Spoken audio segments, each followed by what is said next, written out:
Many people would wonder, not only across Europe but also in this country, that given the kind of image problem Islam had across Europe, what compelled you towards Islam? Good question. I had the same image initially of Islam. You had the same image? That everybody else has, because I only knew about Islam from the media, which wasn't very positive, and it wasn't very much. So when I was introduced to Islam by somebody who was just in the process of finding his faith, not a long-bearded mullah, but actually a handsome sports star, Imran Khan at the time, who had just won the World Cup for Pakistan, but it had completely passed me by because I'm German. I don't know, we don't have cricket in Germany. So anyway, I was introduced to Islam through him. He gave me books to read, you know, and I met a lot of Muslims, and in a nutshell, I was captivated intellectually by the message, by the clear doctrines. I loved the culture, you know, the Sufi music. You said something very interesting. You said you met someone who was himself in the process of discovering his faith. What do you mean by that? Well, I mean, at the time he was reading and studying Islam. This is 1992. Yeah, 1992 he was studying Islam intensely. He was buying a lot of books on Islam and shared them, you know, with me and with his other friends.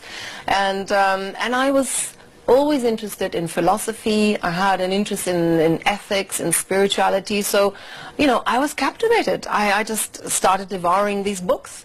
And I realized very quickly this is true, you know, there's the truth here. Thinking, you know... Imran introduced you to Qawwali, to Sufism. As well, yeah. So it was really the Nusrat Fateh Ali Khan, him translating the lyrics that touched me more deeply than any pop song on MTV. And it was the Sufi music that opened my heart to the culture and religion of Islam. The reading came later. I was also touched by the Pakistanis I met, you know, by the people, his friends, and the volunteers who helped to build this cancer hospital in Lahore, you know, where the poor people would be treated for free.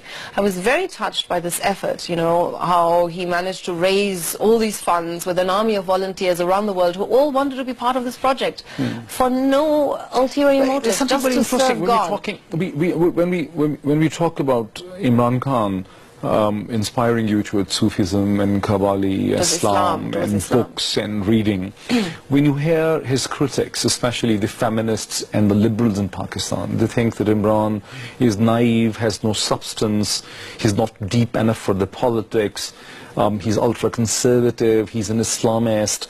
You are presenting him as someone who is deep and substantial, looking for truth and meaning in life. Isn't this a sharp contrast to I don't know how well these feminists know him, but you know, I have had the pleasure, you could say, or the fortune of having you know, acquainted him as a friend for a number of years in London when he was still there, and that is what my experience was. You know, he was a seeker of the truth. So you think that Imran had a deeper side to his personality, a philosophical side to his personality? Absolutely, of course.